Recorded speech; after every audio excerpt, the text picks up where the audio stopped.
So hello everyone and welcome back to my YouTube channel CA Vaibhav Vashisht, a channel where you will be getting all the classes of your economics and business studies at free of cost. And not just free of cost, we will be learning all the concepts of your economics and business studies with fun, with examples of some big celebrities and real life scenarios, ताकि आपको किसी भी चीज़ को रटना ना पड़े और आपको इकोनॉमिक्स और बिजनेस स्टडीज का हर एक कंसेप्ट भी अच्छे से समझ में आ जाए.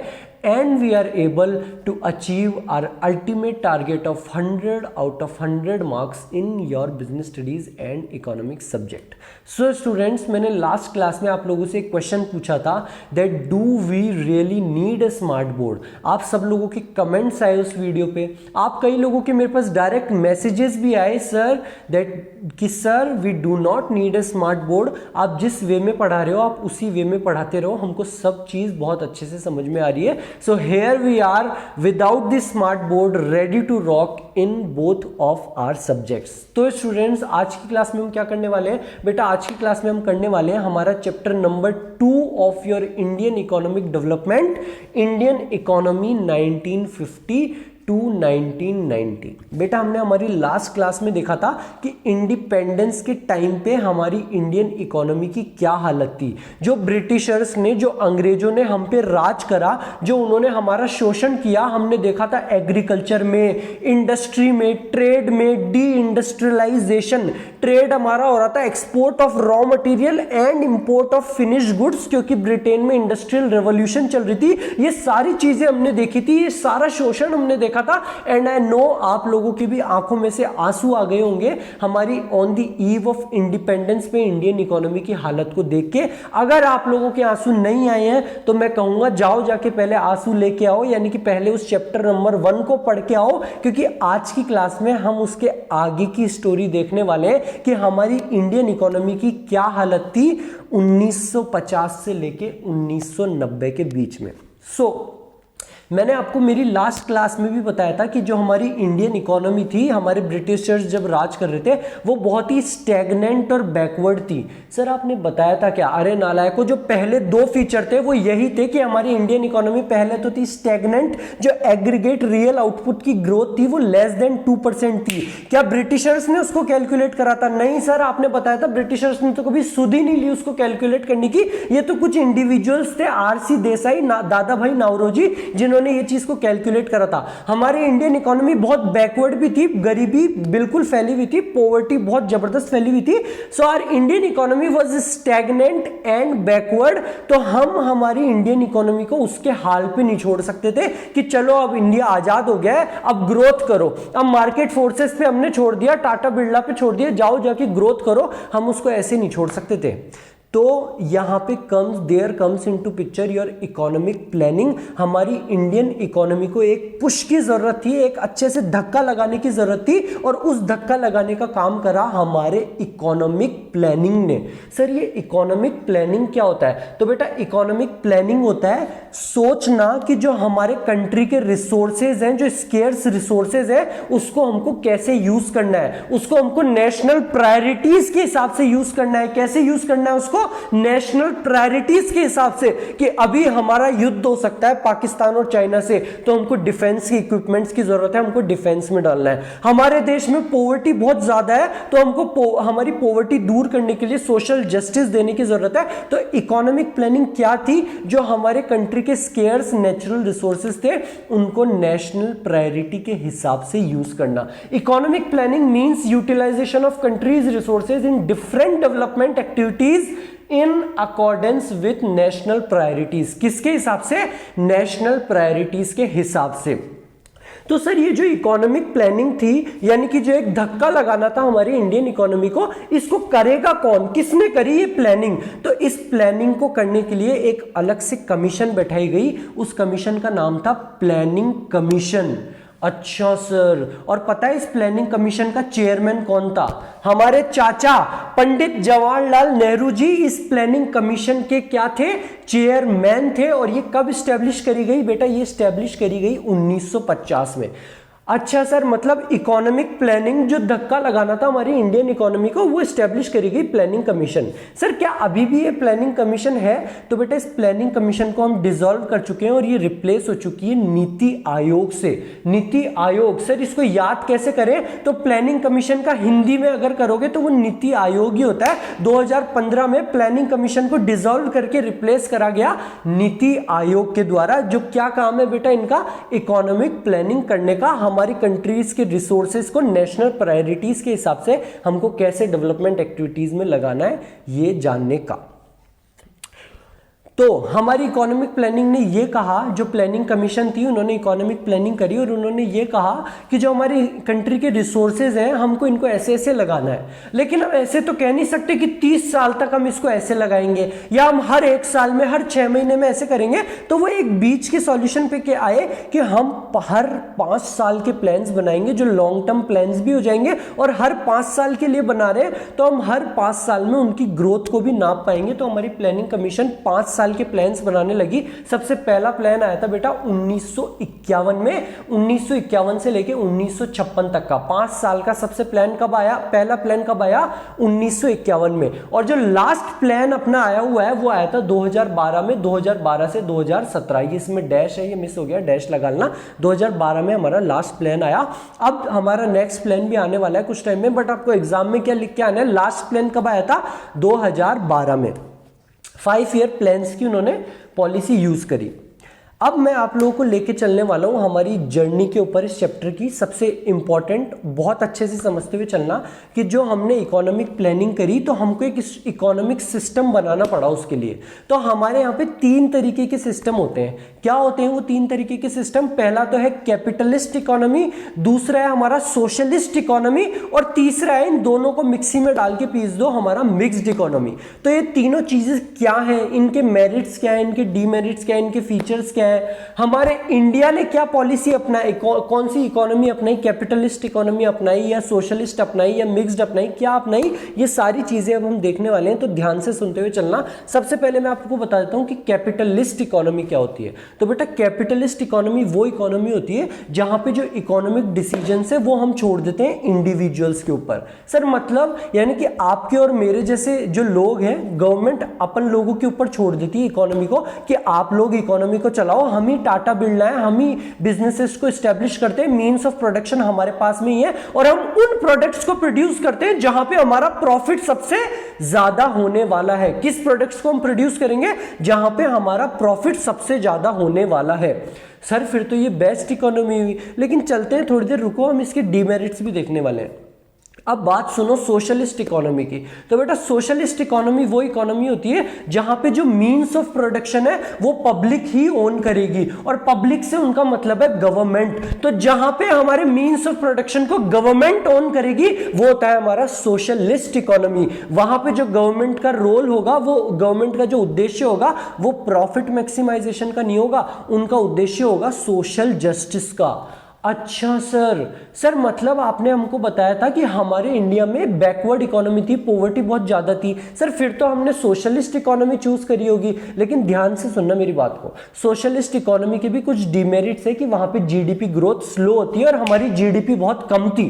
सर फिर हमने क्या करा? तो बेटा हमने इन दोनों का मिक्सचर, हमारी मिक्स्ड इकोनॉमी को चूज करा। अब देखते हुए चलते हैं, हर चीज को डिटेल में समझते हुए। सबसे पहले कैपिटलिस्ट इकोनॉमी, मैं आपको ऑलरेडी बता चुका हूं कैपिटलिस्ट इकोनॉमी क्या है। It is an economy in which means of production are owned by individuals and individuals are free to make their economic decisions with a view of profit maximization। हम जैसे individuals पे अगर economic को छोड़ देंगे तो हम क्या करेंगे? हम हमारा प्रॉफिट देखेंगे कि हमारा प्रॉफिट सबसे ज्यादा हो। हम उन्हीं गुड्स को प्रोड्यूस करेंगे जिसमें हमारा प्रॉफिट ज्यादा होगा। सोसाइटी से हमको कोई लेना देना नहीं है, इस बंदे को कोई सी पर्टिकुलर मेडिसिन चाहिए, अरे भाई हमारा प्रॉफिट हो रहा है तो ही हम उसका प्रोडक्शन करेंगे। हम केवल उन्हीं गुड्स का प्रोडक्शन करेंगे जिसमें हमारा प्रॉफिट मैक्सिमाइज हो रहा हो।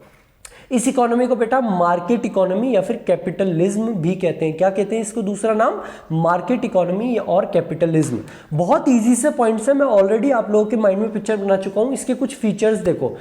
There is private ownership of the means of production. जो मीन्स ऑफ प्रोडक्शन है, जो प्रोडक्शन का काम है, उसकी प्राइवेट ओनरशिप होगी आप और मेरे जैसे लोगों के द्वारा।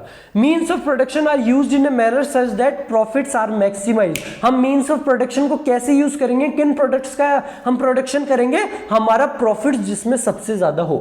Only those goods are produced which can be sold at a profit. Domestic market हो या फॉरेन मार्केट हो, हमारे को डोमेस्टिक में बेचना हो, हमारे जो इंडिया में बेचना हो या हमको एक्सपोर्ट करना हो, हम उन्हीं गुड्स का प्रोडक्शन करेंगे जहां पे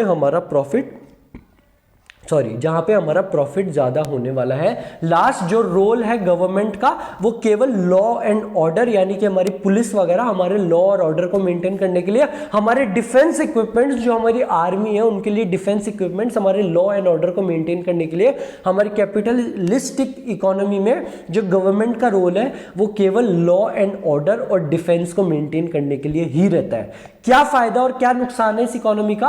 फायदा तो यह है कि हर किसी का सेल्फ इंटरेस्ट प्रमोट होगा, आपका भी मेरा भी, हम सबके प्रॉफिट्स ज्यादा होंगे, हमारा दोनों का सेल्फ इंटरेस्ट प्रमोट होगा, हर बंदा खुश रहेगा। जो जीडीपी ग्रोथ होगी वो जल्दी से बढ़ेगी क्योंकि केवल उन्हीं गुड्स का प्रोडक्शन हो रहा है जिसमें प्रॉफिट्स मैक्सिमम है, तो जीडीपी ग्रोथ जल्दी होगी, हमारा सेल्फ इंटरेस्ट प्रमोट होगा। Principal merit of this system is that it promotes self-interest, profits are maximized and GDP growth is accelerated। GDP की growth accelerate होगी, यानी कि हमको इस इकोनॉमी की जरूरत तो थी, हमारे जो इंडिपेंडेंस के बाद में हमको इस इकोनॉमी की जरूरत तो थी, लेकिन इसका डीमेरिट ये है कि ये सोसाइटी के कलेक्टिव इंटरेस्ट को नहीं देती। एक बंदे को जिसको कोई मेडिसिन की रिक्वायरमेंट है, या कुछ बंदों को जिनको मेडिसिन की रिक्वायरमेंट है, जिसका प्रोडक्शन करने पे हमको प्रॉफिट नहीं हो रहा, पर हम उसका प्रोडक्शन नहीं करेंगे, वो चाहे से मर जाए, हम उसका प्रोडक्शन नहीं करेंगे। क्यों? क्योंकि वहां पे हमारा प्रॉफिट नहीं है, हम केवल उन्हीं गुड्स का प्रोडक्शन करेंगे जिसमें हमारा प्रॉफिट मैक्सिमाइज हो। जो कलेक्टिव इंटरेस्ट है हमारी सोसाइटी का, जो बेचारे गरीब लोग हैं जो अफोर्ड नहीं कर सकते, उनसे हमको कोई लेना देना नहीं है। So this is the principle demerit of this capital economy. It is that it ignores collective interest of society. Only those goods are produced which yield high profit.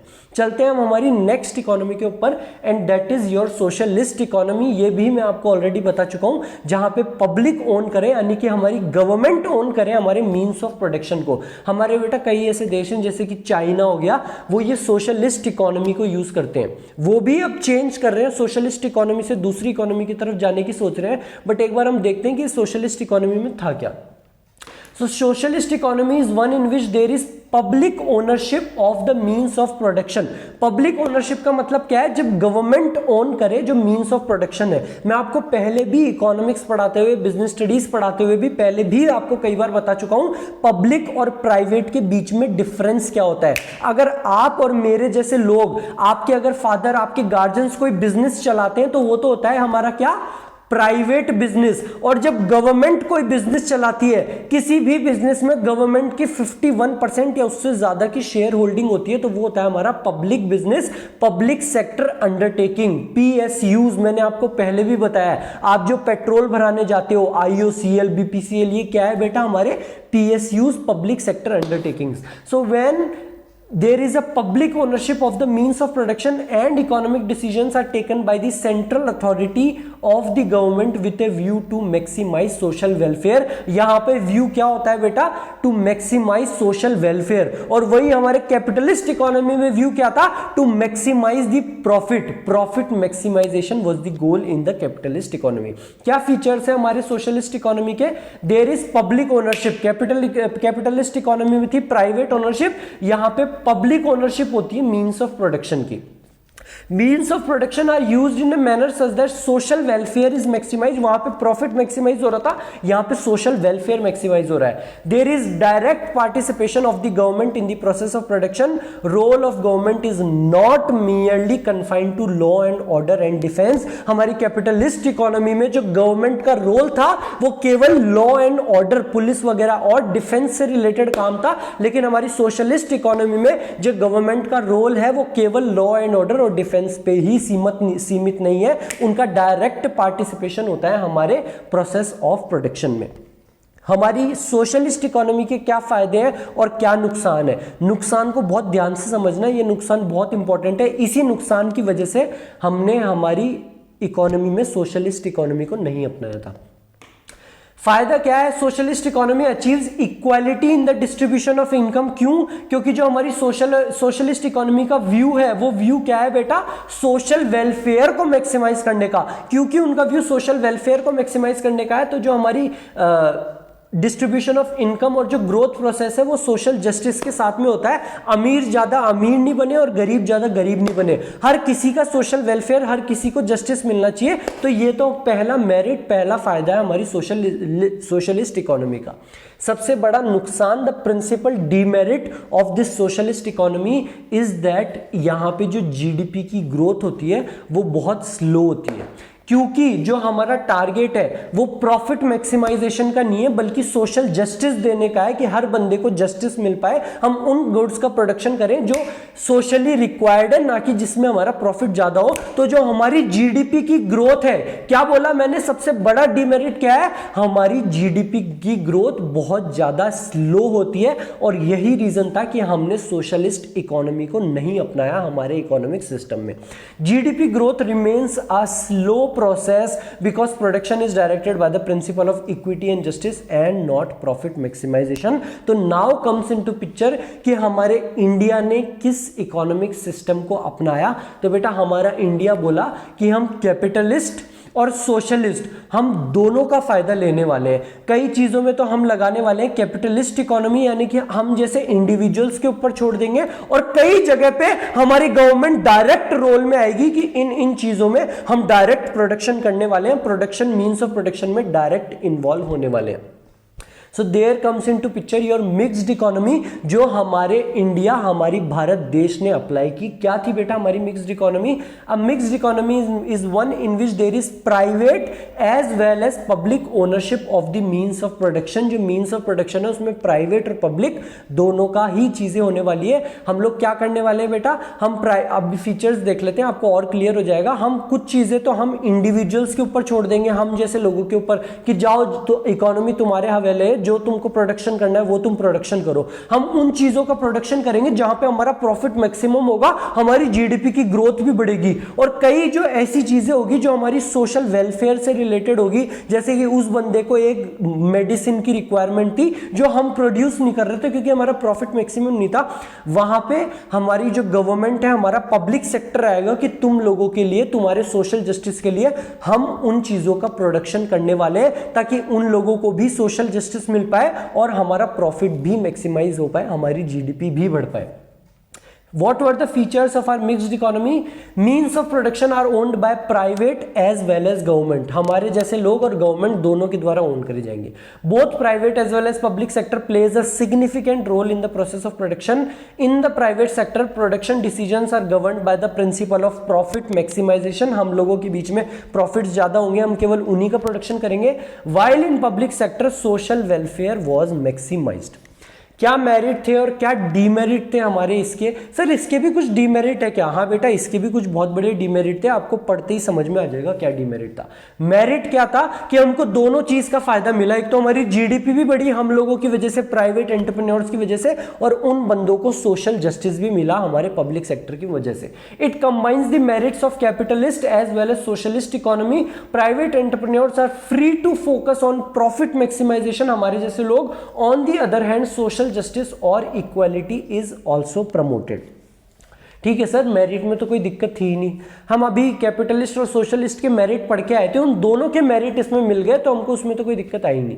Sir इस इकोनॉमी का डीमेरिट क्या हुआ? मेरे को तो ये समझ के है ना मेरा दिमाग खराब हो रहा है। तो बेटा इसका डीमेरिट ये था क्योंकि इसमें पब्लिक सेक्टर इन्वॉल्व था। हाँ सर, पब्लिक सेक्टर अंडरटेकिंग्स, आपने बताया हम जो पेट्रोल भराते हैं IOCL वगैरह, बेटा जहां पे भी पब्लिक सेक्टर इन्वॉल्व होता है, आप सबको पता है वहां पे करप्शन बहुत ज्यादा बढ़ता है। सर करप्शन, रिश्वतखोरी, ये वही ना सर कि मतलब अपन जाते हैं गवर्नमेंट के उन पे, अपन बोलते हैं कि सर ये काम कर दो, बोलते हैं 200 रुपये लगेंगे, 1000 रुपये लगेंगे।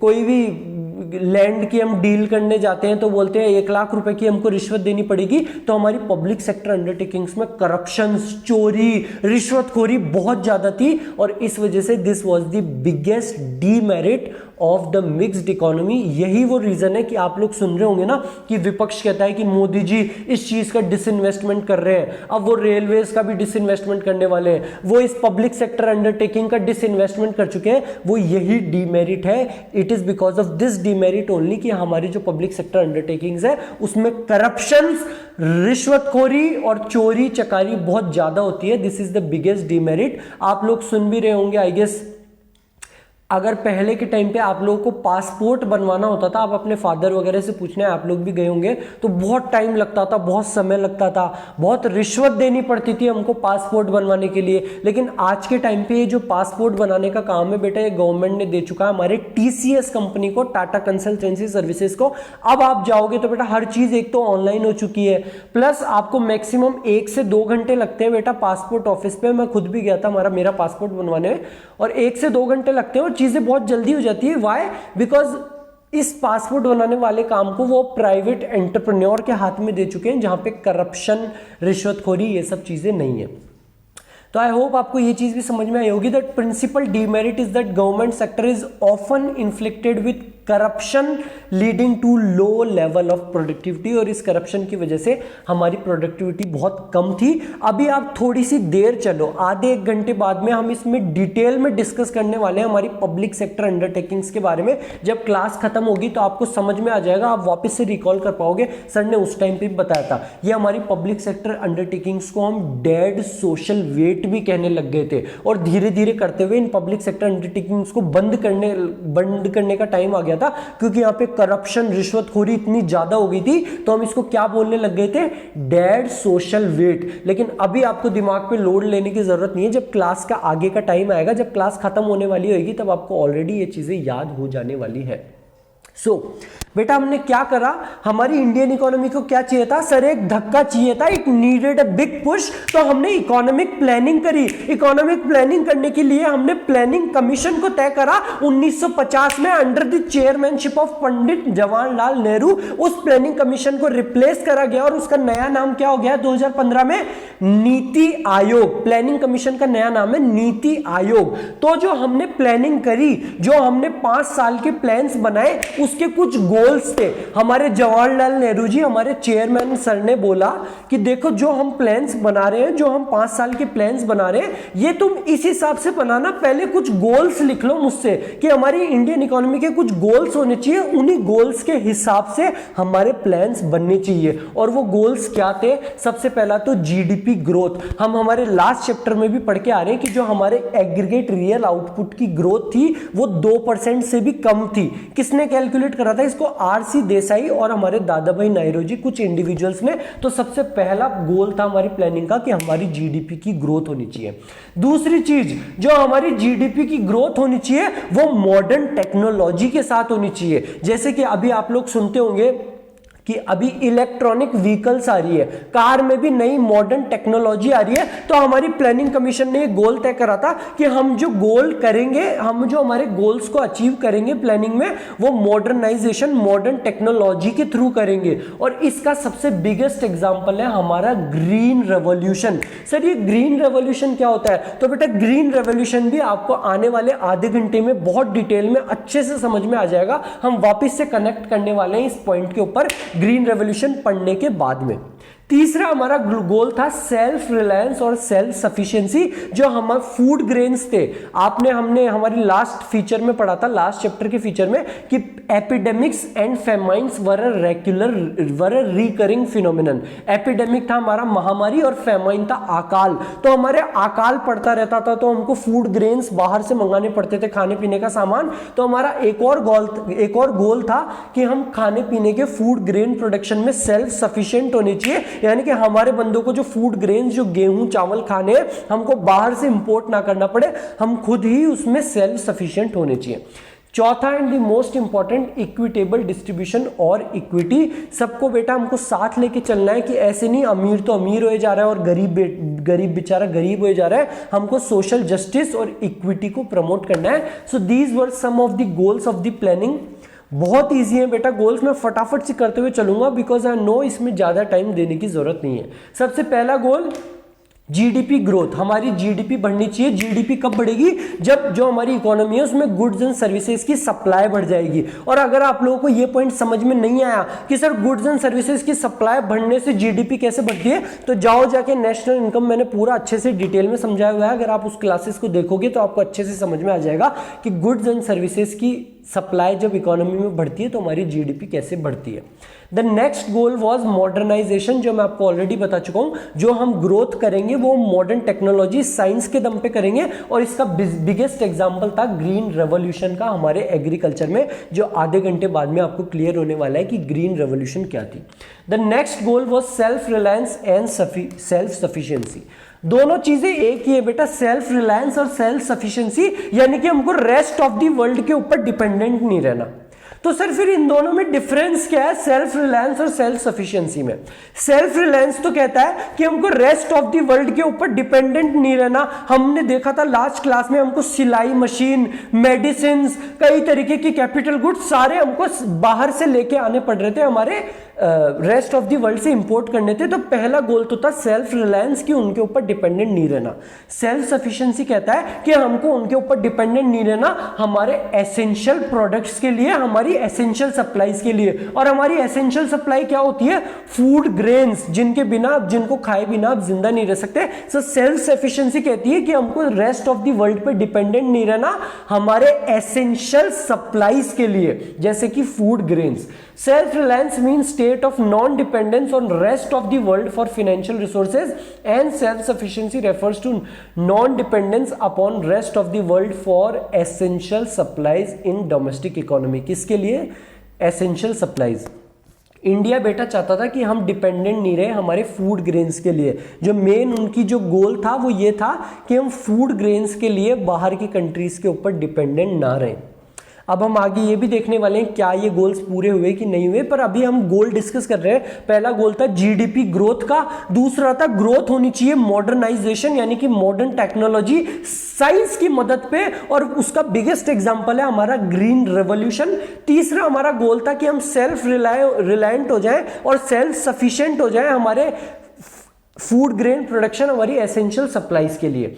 फोर्थ हमारा and the most important goal of planning was equitable distribution और इक्विटी, कि जो हम ग्रोथ करने वाले हैं उसके बेनिफिट्स सोसाइटी के हर बंदे को मिलने चाहिए। ऐसा नहीं कि अमीर तो अमीर होए जा रहा है, टाटा बिरला ही अमीर होए जा रहे हैं, और जो हमारे जो बेचारा गरीब है वो गरीब ही होए जा रहा है। जो बेनिफिट्स ऑफ ग्रोथ है वो हर किसी को मिलने चाहिए। Equitable of distribution of income implies social equality. Benefits of growth must spread across all sections of society. हमारी हर सेक्शन ऑफ सोसाइटी को बेनिफिट ऑफ ग्रोथ मिलना चाहिए।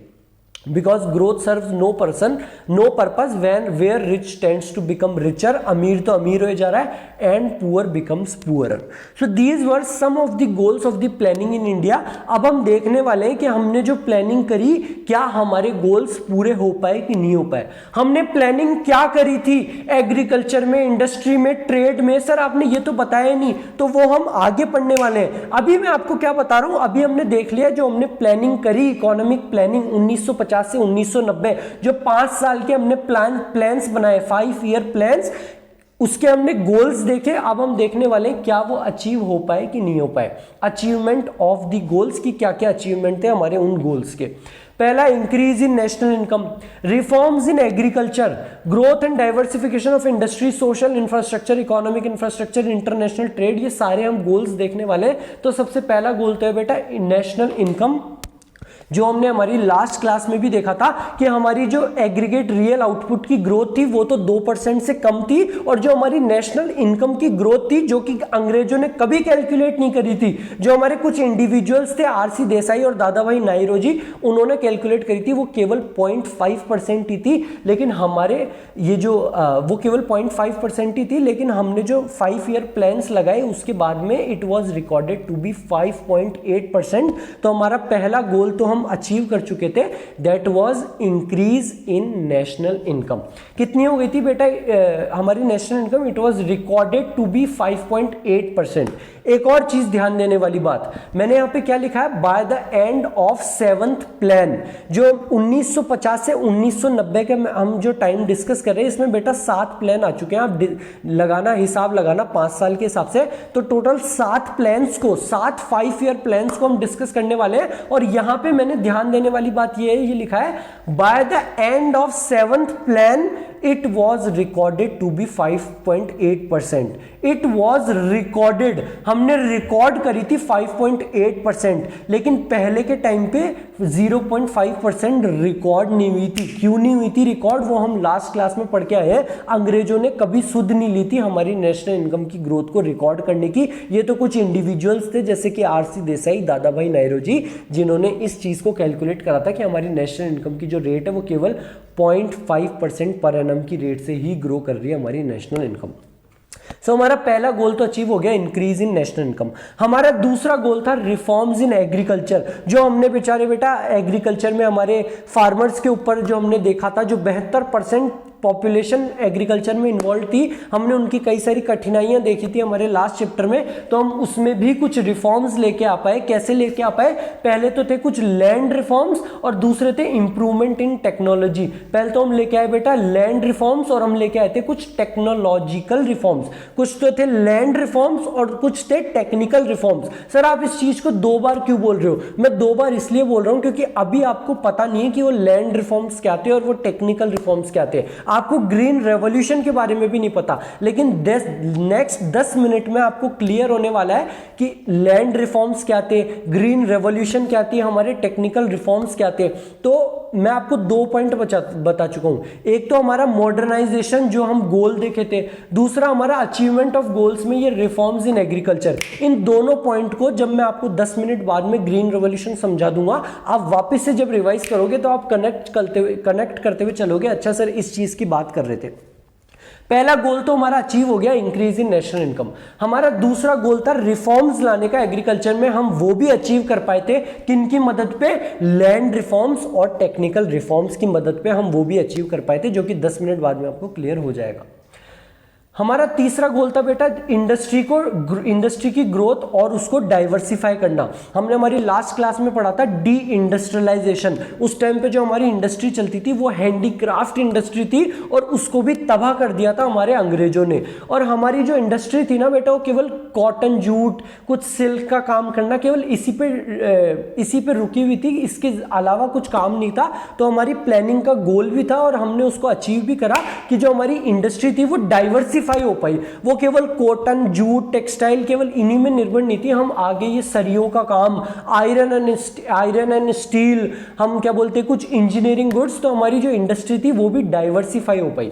5-year plans gave a big push to the basic and capital goods industries like iron and steel, machinery, chemical, fertilizers। बेटा हमारे fertilisers, iron and steel, हमारी industry diversify हो पाई। हम अलग अलग चीजों की इंडस्ट्री डाल पाए। पहले वो किस पे सीमित थी? केवल कॉटन, जूट, टेक्सटाइल, इन पे। The next achievement was economic infrastructure. बेटा हमारे 5 ईयर्स की मदद पे हम एक अच्छा इकोनॉमिक इंफ्रास्ट्रक्चर बना पाए। हम means of transport and communication लेके आ पाए कि हम रिमोट जो एरियाज है, कोई दूर के गांव है, हम उनसे भी कनेक्ट कर पाए हमारे ट्रांसपोर्ट एंड कम्युनिकेशन की मदद पे। हम बैंकिंग सिस्टम लेके आ पाए। पहले किसी भी बंदे को अगर लोन चाहिए होता था, पैसे की रिक्वायरमेंट होती थी, तो वो जाता था किसी बड़े आदमी के पास में, वो उसको देता था 2 रुपए सैकड़े पे लोन, 3 रुपए सैकड़े पे लोन। लेकिन क्योंकि हम हमारे इकोनॉमिक इंफ्रास्ट्रक्चर डेवलप कर पाए, हमारे बैंकिंग सिस्टम डेवलप कर पाए, तो उन लोगों का लोन लेना आसान हो गया। हमारे बैंकिंग और इंश्योरेंस फैसिलिटीज डेवलप हुई। किसकी मदद पे? हमारे 5 ईयर प्लान्स की मदद पे। The next point is social infrastructure. बेटा हम हमारे 5 ईयर प्लान्स की मदद से सोशल इंफ्रास्ट्रक्चर को डेवलप कर पाए, यानी कि हमारी हेल्थ, हमारे हॉस्पिटल्स वगैरह और हमारी एजुकेशन के लिए हमारी स्कूल्स वगैरह को डेवलप कर पाए। हमने हमारी लास्ट क्लास में पढ़ा था जो हमारी डेथ रेट थी, जो इन्फेंट मोर्टेलिटी रेट थी, वो बहुत ज़्यादा थी। हाँ सर आपने बताया था इट वॉज अराउंड 218 या 248 पर 1000 बच्चे मर जाते थे जो भी 1 साल से की कम की उम्र के होते थे, जो फिलहाल 33 है। तो ये किस वजह से हुआ? क्योंकि हमारा सोशल इंफ्रास्ट्रक्चर डेवलप हो पाया, हमारे हॉस्पिटल्स, हमारी स्कूल्स डेवलप हो पाई। जो हमारी लिटरेसी रेट थी वो केवल और केवल 16% थी, और जो हमारी फीमेल लिटरेसी रेट थी वो तो केवल 7% थी। हमने हमारी लास्ट क्लास में देखा था कि फीमेल लिटरेसी रेट क्या शो करता है, हमारी सोशल बैकवर्डनेस को। तो ये सारी चीजें किस वजह से दूर हो पाई, हमारे सोशल इंफ्रास्ट्रक्चर डेवलपमेंट की वजह से। हमारी डेथ रेट कम हुई, हमारी लिटरेसी रेट बढ़ी। आप अगर साउथ साइड में जाओगे तो आई गेस तमिलनाडु में अभी 94% या कुछ है, गूगल जरूर करना, मेरे ख्याल से 94% लिटरेसी रेट है। तो ये सारी चीजें इसी वजह से हो पाई क्योंकि हमारा सोशल इंफ्रास्ट्रक्चर डेवलप हुआ। और सोशल इंफ्रास्ट्रक्चर क्यों डेवलप हुआ, हमारे 5 ईयर प्लान्स की वजह से। जो हमने 5 साल के प्लान्स बनाए 1950 से 1990 में, उस वजह से हमारा सोशल इंफ्रास्ट्रक्चर डेवलप हुआ। The next point is international trade.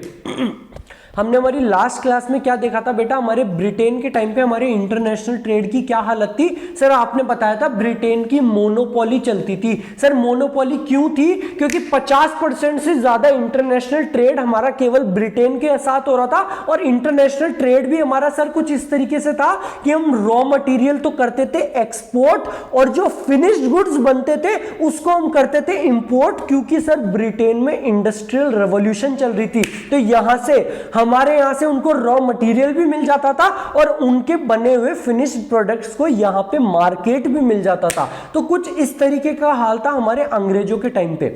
लेकिन हमारे 5 ईयर प्लान्स, हमारी प्लानिंग की मदद पे हमारे इंटरनेशनल ट्रेड का हाल भी चेंज हुआ। अब हम इंजीनियरिंग गुड्स को एक्सपोर्ट करने लगे। पहले हम किस चीज को एक्सपोर्ट कर रहे थे, सर रॉ मटेरियल को, जो कि दिखाता था कि हमारी इकोनॉमी कितनी बैकवर्ड है। लेकिन हमारे 5 ईयर प्लान्स, हमारे प्लानिंग की मदद पे हम इंजीनियरिंग गुड्स, कुछ इस तरीके के इंजीनियरिंग गुड्स यानी कि फिनिश्ड गुड्स को भी एक्सपोर्ट करने लगे। Prior to planning, India was an exporter of primary products and importer of finished products. Period 1950 to 90 saw a gradual shift in this trend. India started exporting engineering goods, a sign of India emerging as an industrial nation. पहले जो sign था, जो हम export कर रहे थे raw materials को, वो तो बताता था हमारी इकोनॉमिक बैकवर्डनेस को, जो हम बहुत अच्छे से पढ़ के आ चुके हैं हमारे लास्ट चैप्टर में। और अब हम शिफ्ट हुआ हमारा ट्रेंड, हम एक्सपोर्ट करने लगे फिनिश्ड गुड्स, हमारे इंजीनियरिंग गुड्स को, जो कि बताने लगा कि इंडिया भी एक इंडस्ट्रियल नेशन की तरह उभर के आ रहा है। So these were some of the achievements of our planning. जो हमने 5 साल के बेटा प्लान्स बनाए, हमने उसके गोल्स भी देखे, उसके बाद में हमने क्या क्या अचीव करा हमने वो भी देखा। अब हम देखने वाले हैं कि हमने कैसे कैसे उन चीज़ को अचीव करा, कि जो हमारे 5 साल के प्लान्स थे उन्होंने क्या क्या चीज़ें लेके आ पाए। हम देखने वाले हैं बेटा वो एग्रीकल्चर में क्या चीज़ लेके आए, फिर हम देखेंगे वो इंडस्ट्री में क्या चीज़ लेके आए। हम हर चीज़ को, हर टॉपिक में अलग अलग चीज़ें पढ़ने वाले हैं कि एग्रीकल्चर में क्या क्या था, इंडस्ट्री में पब्लिक सेक्टर क्या होता है, आईपीआर क्या होता है, स्मॉल स्केल इंडस्ट्रीज क्या होती है, जो हमारा इंटरनेशनल ट्रेड चेंज हुआ पहले से वो कैसे चेंज हुआ, हमने क्या स्ट्रेटजी लगाई। हम ये सारी चीजें देखने वाले हैं, पहले एग्रीकल्चर के ऊपर, उसके बाद में हम देखेंगे इंडस्ट्री पे, उसके बाद में हम देखेंगे ट्रेड पे, और लास्ट में एक संक्षिप्त, एक जो भी हम पढ़ेंगे उसको एक फीचर्स, एक गुड इफेक्ट बैड इफेक्ट में एक उसको समराइज कर देंगे हम लास्ट में।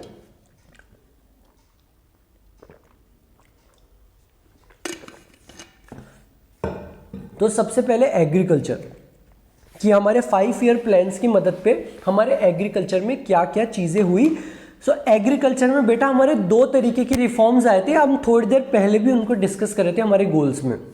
एक तो थे लैंड रिफॉर्म्स और एक थे टेक्निकल रिफॉर्म्स। बेटा लैंड रिफॉर्म्स क्या थे, तो हम ऑलरेडी कल की क्लास में पढ़ के आ चुके हैं कि हमारे जो टिलर्स ऑफ सॉइल थे, जो असल में जोतने का काम करते थे जमीन को, कल्टीवेटर्स, टिलर्स ऑफ सॉइल, क्या वो मालिक हुआ करते थे हमारी जमीन के? नहीं सर, आपने बताया था जो ब्रिटिशर्स थे, जो अंग्रेज थे, उन्होंने एक ट्रायंगुलर रिलेशनशिप बनाया था बिटवीन गवर्नमेंट, जमींदार, the actual owners of the soil, and and the cultivators the tillers of the soil. एक तो थे टिलर ऑफ सॉइल, एक था जमींदार जो कि उस जमीन का मालिक था, और एक था गवर्नमेंट। एक ट्रायंगुलर रिलेशनशिप था, एक बिचौलिया जमींदार बीच में था। तो सबसे पहला हमारा लैंड रिफॉर्म था कि वो जो जमींदार था ना, हमारा बिचौलिया, ये बंदा, ये राजा, इसको गोली मार दी गई। सर सच में गोली मार दी गई? बेटा सच में इसको गोली नहीं मारी थी, इसको क्या बोला था कि ये जो तुम जमींदारी का काम कर रहे हो ना बीच में बिचौलियों का, तुम जाते नहीं हो ट्रैक्टर चलाने, तुम नहीं जोतते हो उस खेत को,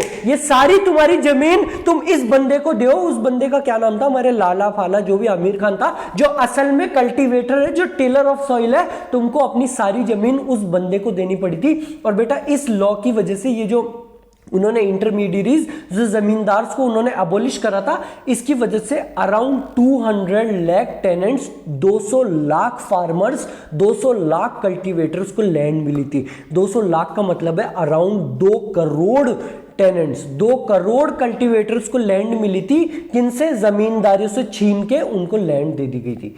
intermediaries popularly known as zamindars were abolished. बेटा अगर आप लोग लास्ट क्लास नहीं पढ़ के आए हो तो आप लास्ट क्लास पढ़ के आना, मैं पूरी स्टोरी बनाते हुए चल रहा हूं। हमने बहुत अच्छे से डिटेल में पढ़ा है कि जमींदार कौन थे, दोबारा उसको डिस्कस करने वाली बात नहीं है, आप देखते हुए आओ शुरू से।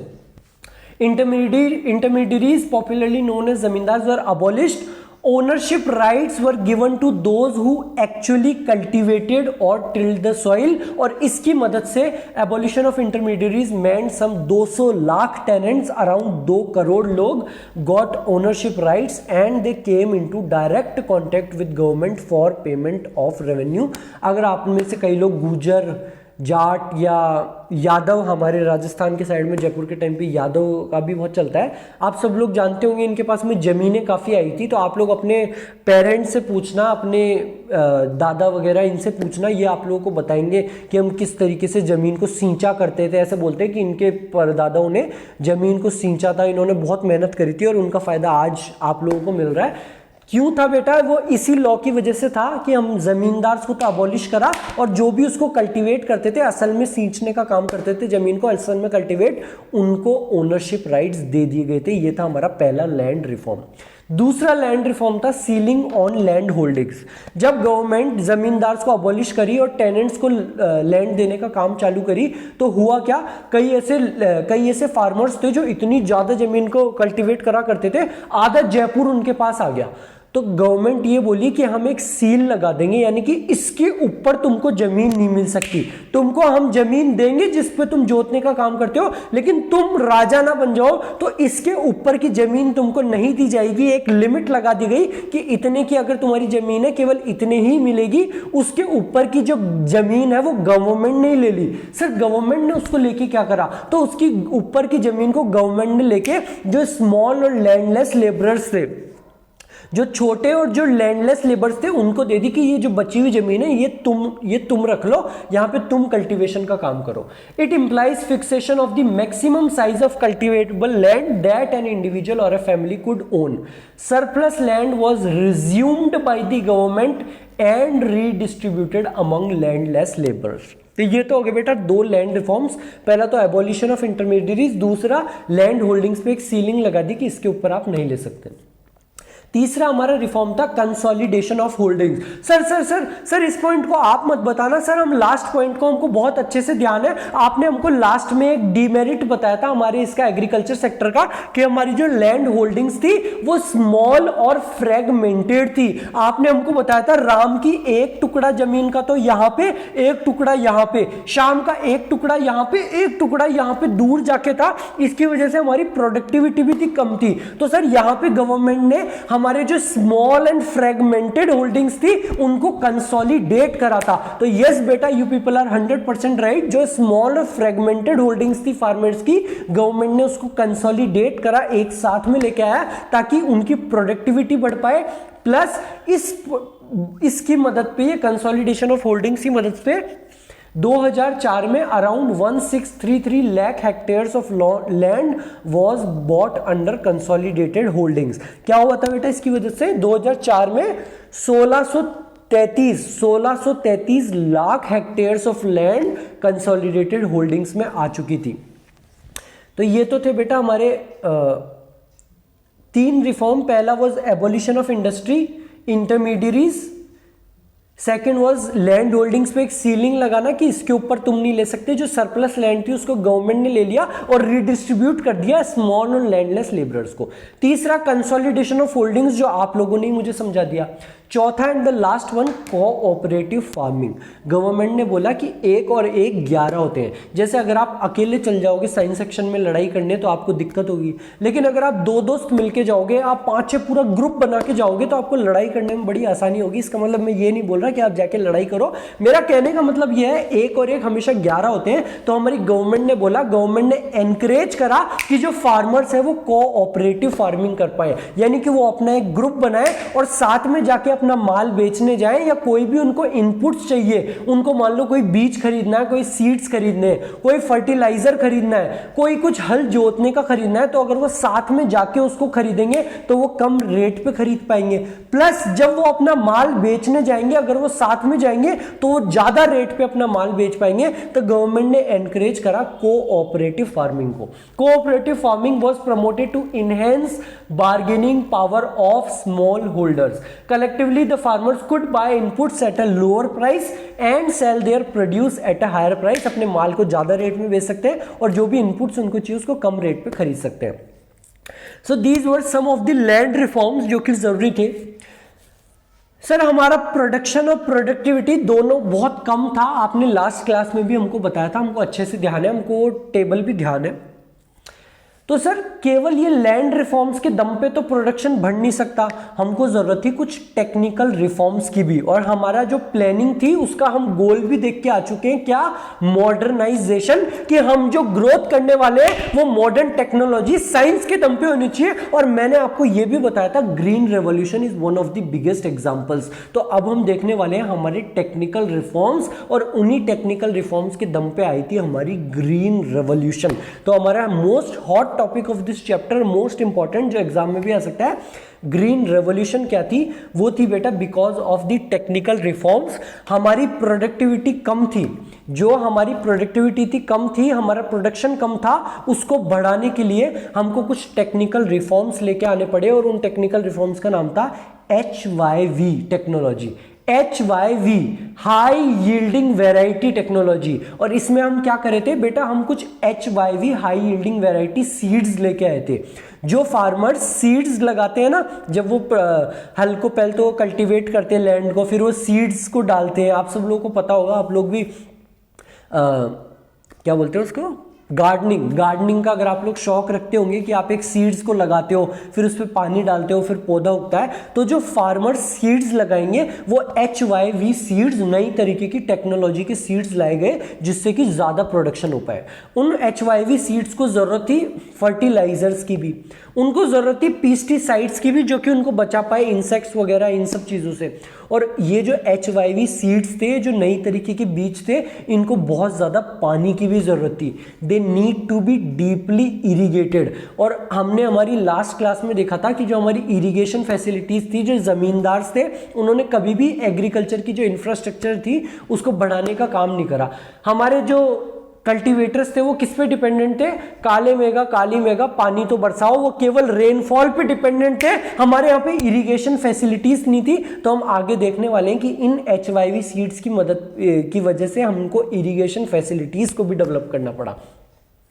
So problem of low productivity was tackled by way of technical reforms. These reforms evolved around HYV, high yielding variety seeds। और इन सीड्स को किस चीज की जरूरत थी बेटा? Chemical fertilisers, insecticides, pesticides and और हमारे इरिगेशन फैसिलिटीज की भी, which led to substantial rise in the level of agriculture output. हमारे HYV सीड्स, फर्टिलाइजर्स, इंसेक्टिसाइड्स, इनकी वजह से जो हमारा एग्रीकल्चर आउटपुट था, हमारा प्रोडक्शन था, उसमें बहुत तेजी से इजाफा हुआ। आप जो टेबल देखोगे, जो हमारा 1947 में प्रोडक्शन होता था वीट का, वो होता था बेटा हमारे केवल 600 कुछ समथिंग है, 634 कुछ, और वो बाद में हो गया 2000 2500 कुछ जो हुआ। तो ये जो इतना ज्यादा इजाफा इजाफा हुआ, इस इजाफा, ये जो सिग्निफिकेंट राइज था, इसकी मदद पे हमने उसको ग्रीन रेवोल्यूशन का नाम दे दिया था। ग्रीन का मतलब तो है क्रॉप्स, जो हमारे क्रॉप होते हैं वो ग्रीन होते हैं, और रेवोल्यूशन इसलिए क्योंकि इसका मतलब है स्पर्ट, यानी कि सिग्निफिकेंट राइज। क्योंकि ये जो हमारा एग्रीकल्चर का प्रोडक्शन था उसमें सिग्निफिकेंट राइज था, तो हमने इसको ग्रीन रेवोल्यूशन का नाम दे दिया था। और वो किसकी वजह से था? HYV टेक्नोलॉजी की मदद से, HYV सीड्स, फर्टिलाइजर्स, इंसेक्टिसाइड्स, इनकी मदद से।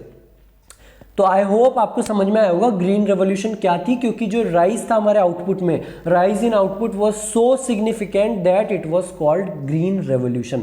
अब हम देखते हैं बेटा हमारे ग्रीन रेवोल्यूशन में ये जो हमने HYV है, हाई यील्डिंग वैरायटी टेक्नोलॉजी देखी, इसके कुछ एलिमेंट्स। सबसे पहला एलिमेंट तो है यूज ऑफ HYV सीड्स। हम कुछ नए तरीके की सीड्स लेके आए, और इन नए तरीके के सीड्स को जरूरत थी केमिकल फर्टिलाइजर्स की, इनको जरूरत थी इंसेक्टिसाइड्स और पेस्टिसाइड्स की, और they need to be deeply irrigated. बेटा इनको बहुत ज्यादा पानी की जरूरत थी।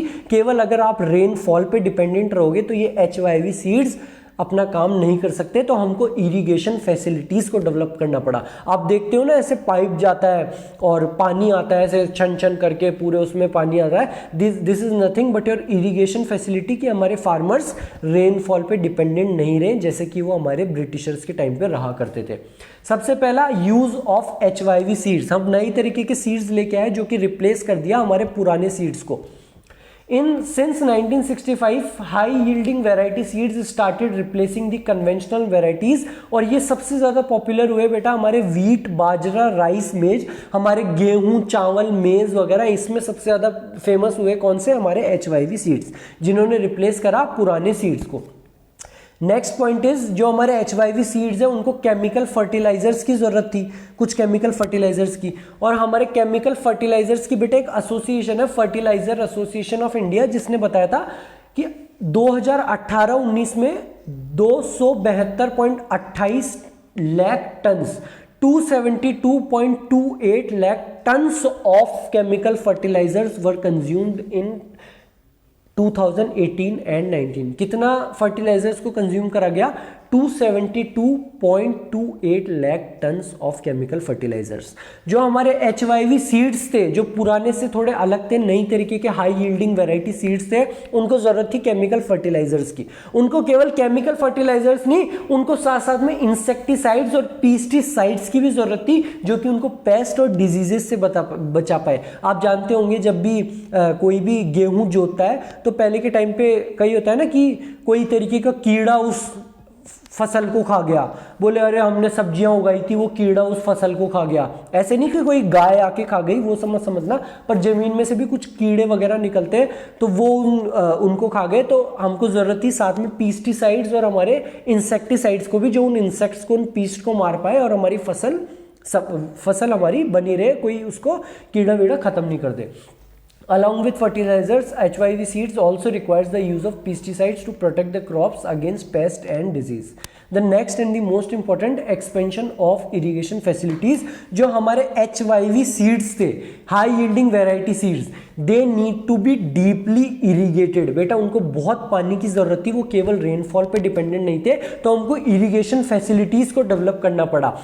और 1951 के टाइम पे केवल 17% ऐसी लैंड थी जो कि इरिगेशन फैसिलिटी, जहां पे irrigation permanent means of irrigation facilities थी। लेकिन हमारे प्लानिंग के टाइम पे इट इंक्रीज टू 45%। 17% से कितना इंक्रीज हुआ बेटा? 45% during the planning period. HYV seeds need to be deeply irrigated. In 1951 barely 17% of land was under permanent means of irrigation, which increased to 45% during the planned period. I know these points are very easy, मेरे को बताना भी नहीं है, आप केवल notes भी पढ़ोगे तो भी आपको बहुत अच्छे से समझ में आ रहा होगा। अब चलते हैं हमारे मेन चीज के ऊपर, जो हमारा ग्रीन रेवोल्यूशन था। ये भी बेटा ऐसा तो है नहीं कि इतना बड़ा सिग्निफिकेंट राइज हुआ तो बस एक बार में हो गया, इसके भी दो फेजेस थे। हमारे ग्रीन रेवोल्यूशन को दो फेजेस में लाया गया। पहला फेज तो था मिड 60s और 70s के टाइम पे, 1965 के अराउंड पे हमारा पहला फेज था। और ये जो पहला फेज था ग्रीन रेवोल्यूशन का, जो HYV सीड्स का हमने यूज करा था, ये केवल कुछ पर्टिकुलर एरियाज में ही था, जैसे कि पंजाब, आंध्र प्रदेश और तमिलनाडु, जहां पे हमारे व्हीट और राइस उगाए जाते थे। क्या उगाए जाते थे? गेहूं और चावल।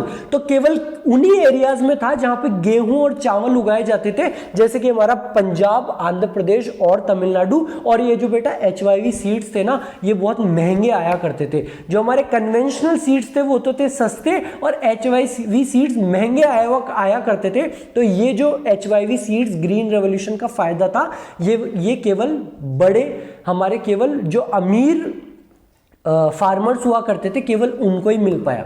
आगे के पॉइंट में मैं इस पर भी आपको एक पॉइंट देने वाला हूं जो कि आपके क्वेश्चन वाइज इंपॉर्टेंट है। अभी के लिए आपका सस्पेंस है। मैं अभी आपको क्या बोल रहा हूं कि जो हमारे HYV सीड्स थे उनका फायदा केवल किनको मिल पाया? केवल अमीर फार्मर्स को। किसमें? हमारे फेज 1 में। और ये कहां पे लग पाया? केवल व्हीट और राइस, गेहूं और चावल उगाने वाले एरियाज, जैसे कि पंजाब, आंध्र प्रदेश और तमिलनाडु में। Scope of green revolution was restricted to wheat and rice growing reason such as Punjab, Andhra Pradesh and Tamil Nadu. Only the farmers who had financial resources were able to reap the benefits. फिर आया बेटा हमारे इस ग्रीन रेवोल्यूशन का फेज 2, हमारे mid 70s से 80s के बीच में। हमारे कौन सा? फेज 2। फेज 2 में हमारी गवर्नमेंट ने बोला कि ये जो HYV सीड्स है, इसका फायदा केवल और केवल अमीर फार्मर्स ही उठा पा रहे हैं। तो हमारी गवर्नमेंट ने फार्मर्स को लोन देना चालू करा कि फार्मर लोन। अगर आप कभी बड़े हो के CA बन के जाओगे तो आप देखोगे, आपकी ऑडिट वगैरह आएगी बैंक की, तो आप वहां पे देखने वाले हो कि फार्मर्स को लोन दिया जाता है। आप लोग जनरली भी आप लोगों ने सुना होगा, कोई आपका कनेक्शन होगा अगर गांव वगैरह से, तो फार्मर्स को लोन मिलता है। और फार्मर्स को केवल लोन ही नहीं बेटा, जब वो रीपे करने का टाइम आता है तो गवर्नमेंट वोट के चक्कर में उस रीपेमेंट को भी माफ कर देती कि कोई बात नहीं, फार्मर्स हो तुम, लोन को रीपे मत करो। अच्छी चीज भी है। आप लोग देखते होंगे कई फार्मर्स बेचारे सुसाइड वगैरह कर लेते हैं, लेकिन बुरी चीज ऐसे है कि कई लोग ऐसे हैं जो जयपुर में, हमारे मेन सिटी में रहते हैं, उनकी गाँवों में जमीन है और वो भी लोन उठा लिया करते हैं और उसका रीपेमेंट और नहीं करते। तो ऐसे कुछ फार्मर लोन वगैरह होते हैं। तो हमारे मिड 70s में हमारी गवर्नमेंट ने देखा कि ये बड़े जबरदस्त हैं HYV सीड्स, लेकिन इसका फायदा केवल अमीर फार्मर्स ही उठा पाए, तो क्यों ना हम गरीब फार्मर्स को लोन देना चालू करें। तो उन्होंने गरीब फार्मर्स को लोन देना चालू करा। प्लस पहले तो जो फर्स्ट फेज था वो तो था केवल व्हीट, गेहूं और चावल उगाने वाले एरियाज में। जो नेक्स्ट फेज था वो बाकी सारे एरियाज में, हमारे ऑल ओवर इंडिया में फैलाया गया और वो सारे क्रॉप्स को कवर करा गया। अब हमारे दाल भी आ गई, कॉटन भी आ गया, जूट भी आ गया। पहले तो केवल गेहूं और राइस ही था। फेज 2 में during this phase impact of green revolution became wide spread covering most areas of the country and larger number of crops. पहले केवल wheat and rice, now larger number of crops.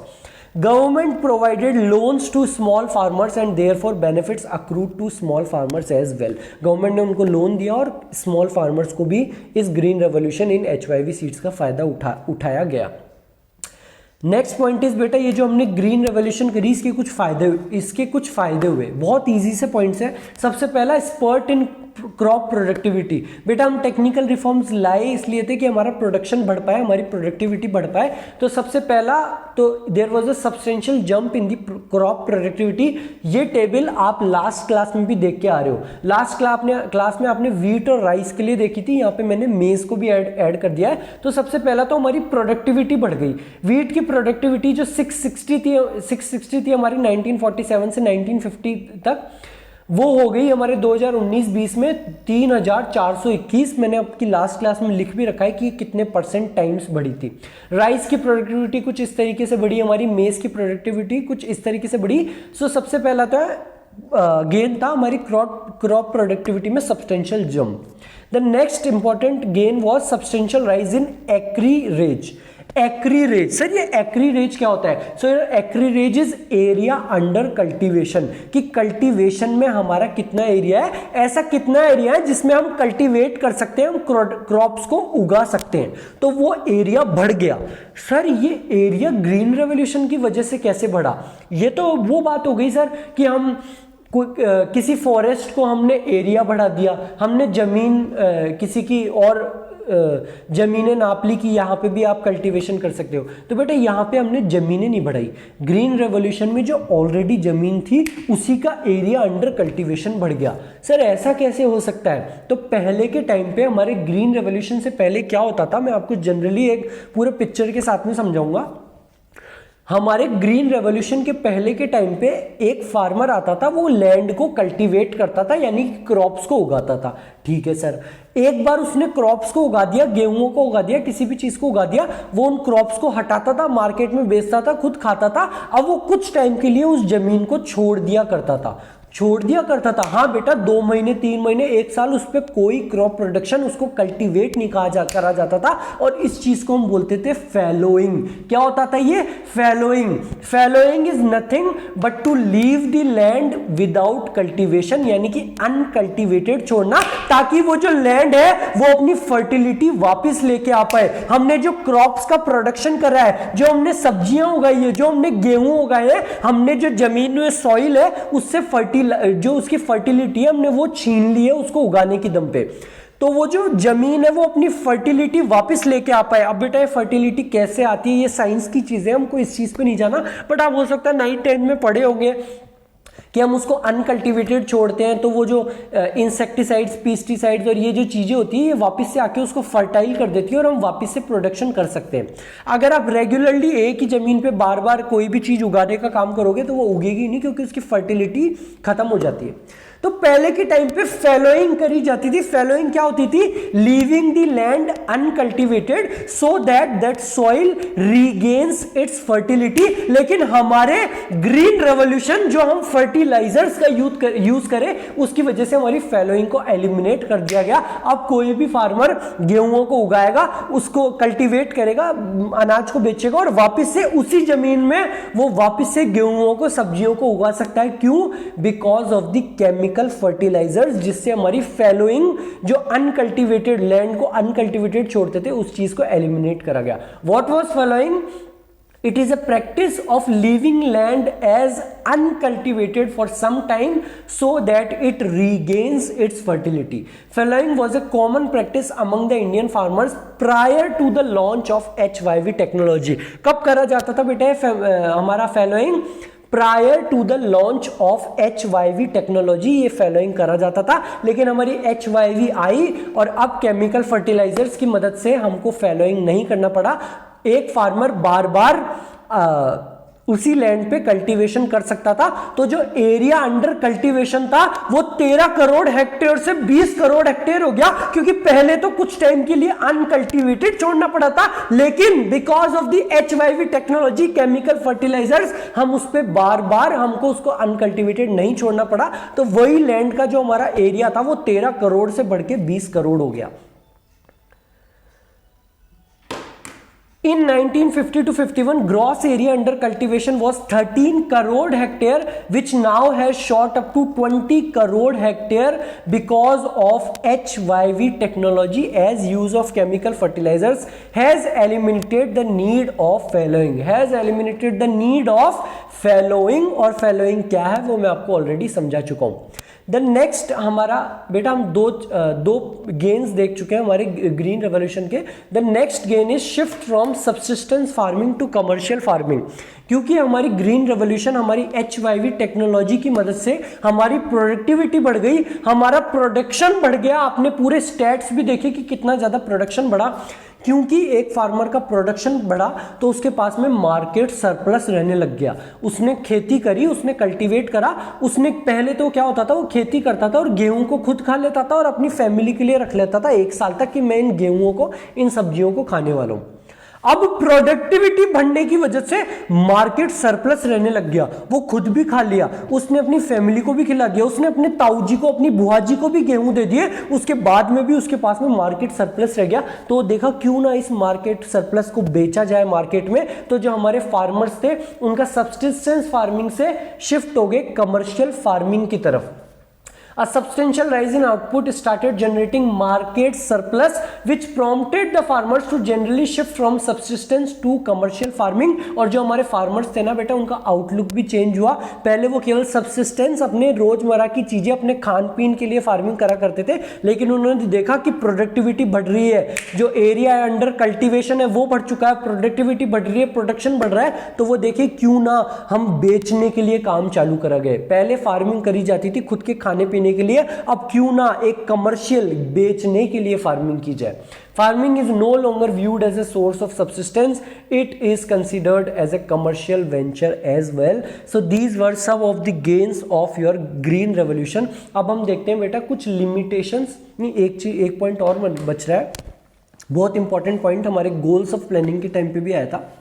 Self sufficiency in food grain production, क्योंकि बेटा हमारी जो productivity थी वो बढ़ गई, हमारा प्रोडक्शन बढ़ गया गेहूं का, तो हम सेल्फ सफिशिएंट हो गए हमारे फूड ग्रेन प्रोडक्शन के लिए। हमको रेस्ट ऑफ द वर्ल्ड के ऊपर डिपेंडेंट नहीं रहना पड़ा। हमारे यहाँ पे अकाल पड़ा करते थे, फेमाइन्स आया करते थे, तब हमको रेस्ट ऑफ द वर्ल्ड की तरफ रुख करना पड़ता था कि प्लीज हमको गेहूं दे दो। अब हम सेल्फ सफिशिएंट हो गए, क्योंकि हम सेल्फ सफिशिएंट हो गए, हमारे क्रॉप्स के प्रोडक्शन बढ़ गया, तो क्योंकि गेहूं ज्यादा थे तो मार्केट प्राइस भी कम हो गई गेहूं की। आप सबको पता है कोई भी चीज अगर ज्यादा उसमें प्रोडक्शन होता है तो उसकी मार्केट प्राइस कम हो जाती है। अगर सप्लाई ज्यादा है तो डिमांड क्या हो जाती है, अगर सप्लाई ज्यादा है हमारे डिमांड से तो हमारी मार्केट प्राइस क्या हो जाती है, कम।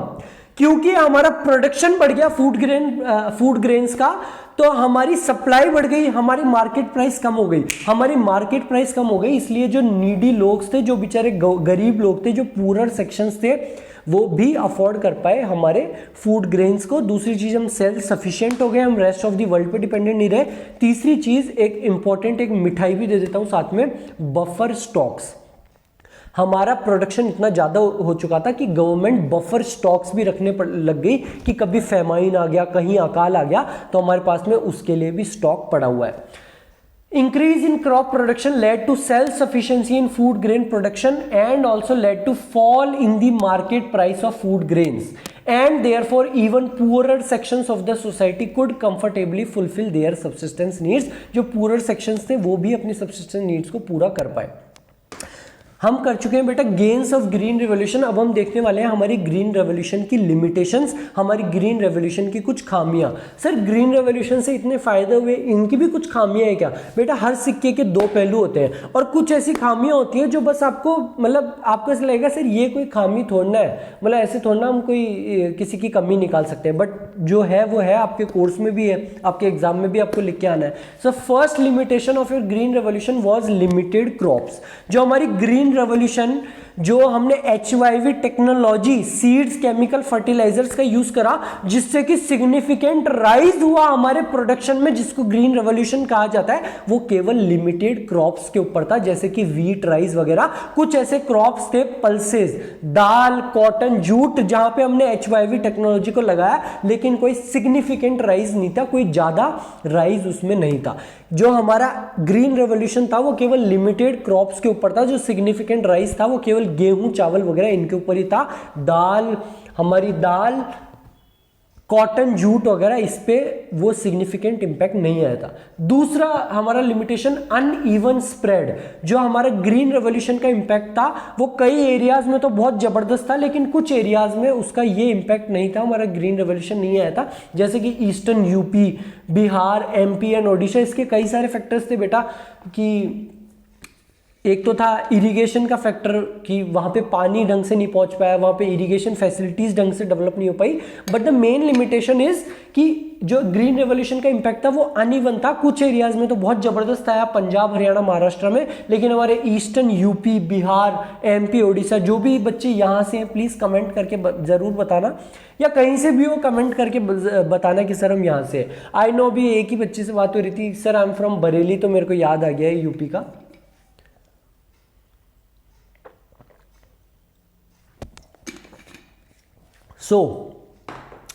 पहला हमारे ग्रीन रेवोल्यूशन का इम्पैक्ट लिमिटेड क्रॉप्स के ऊपर था, गेहूं चावल वगैरह के ऊपर, पल्सेस कॉटन वगैरह पे वो सिग्निफिकेंट राइज नहीं आया। दूसरा अनइवन स्प्रेड था, कुछ एरियाज पंजाब हरियाणा महाराष्ट्र में तो गजब का इंपैक्ट आया था, लेकिन हमारा eastern UP Bihar MP Odisha यहाँ पे वो इंपैक्ट नहीं आया था। कमेंट करके जरूर बताना ये इस एरिया से कौन कौन है। नेक्स्ट हमारा जो इंपॉर्टेंट इंपैक्ट है, जो मैं थोड़ी देर पहले भी आपसे डिस्कस करा था, एक सस्पेंस छोड़ा था छोटा सा, लिमिटेड फार्मिंग पॉपुलेशन। जो हमारा ग्रीन रेवोल्यूशन का फायदा था, जो HYV टेक्नोलॉजी का फायदा था, वो केवल लिमिटेड फार्मिंग पॉपुलेशन ही अपना पाई। जो केवल एक लिमिटेड फार्मर्स थे वही उसका फायदा उठा पाए थे। सारे फार्मर्स हमारी HYV टेक्नोलॉजी ग्रीन रेवोल्यूशन का फायदा नहीं उठा पाए थे। सर अगर सारे फार्मर्स फायदा नहीं उठा पाए थे तो इतना सिग्निफिकेंट राइज आया कैसे, आप ये बताओ, ये तो पॉइंट ही गलत है। तो बेटा ध्यान देना, केवल कुछ फार्मर्स ही उसका फायदा उठा पाए थे। कुछ रिच फार्मर्स, जो अमीर फार्मर्स थे, केवल वही हमारी HYV टेक्नोलॉजी का फायदा उठा पाए थे। लेकिन since the rich farmers which are small in number but owns the major land, जो अमीर फार्मर्स है ना बेटा, जो फायदा उठा पाए वो ज्यादातर एरिया को ओन करते हैं हमारे फार्मिंग पॉपुलेशन में। क्योंकि वो ज्यादातर फार्मिंग एरिया को ओन करते हैं, तो जो ग्रीन रेवोल्यूशन का इंपैक्ट था वो तो बहुत जबरदस्त था। लेकिन ध्यान देने वाली बात यह है कि केवल अमीर फार्मर्स, केवल कुछ population of farmers he in HYV technology का फायदा उठा पाई थी। HYV technology required expensive inputs which were beyond the reach of marginal and small farmers. Her farmer की रीच में नहीं था, फिर भी ग्रीन रेवोल्यूशन का इंपैक्ट इतना अच्छा इसलिए था क्योंकि जो अमीर फार्मर्स थे वो ज्यादा लैंड ओन कर रहे थे। रिच फार्मिंग पॉपुलेशन दो small in number happens to own the bulk of farming area in India, which is why results of green revolution were found to be impressive in India। बेटा मैं आपको केवल points ही नहीं, point के अंदर क्या लिखना है उसको भी इसी तरीके से समझाता हूं कि आपको ये चीज ध्यान रहे कि पॉइंट के अंदर क्या लिखना है। आपको ये चीज ध्यान रहेगी कि जो लिमिटेड फार्मिंग पॉपुलेशन में सर ने बताया था कि HYV टेक्नोलॉजी के इनपुट्स बहुत महंगे थे, इसलिए जो छोटे और मार्जिनल फार्मर्स थे वो उसका फायदा नहीं उठा पाए। फिर भी हमारे जो ग्रीन रेवोल्यूशन का इंपैक्ट था उसका फायदा इतना ज्यादा इसलिए दिखा था क्योंकि रिच फार्मर्स जो कि स्मॉल है नंबर में लेकिन वो ज्यादा लैंड को ओन करते हैं, इसलिए फायदा दिखा था हमारे ग्रीन रेवोल्यूशन का।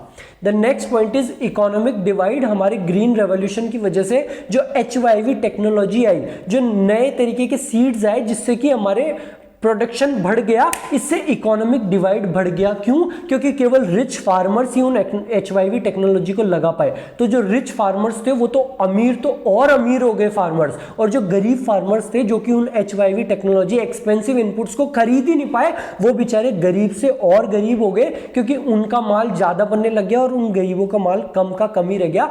So the gulf between the rich and the poor, कौन से रिच और poor?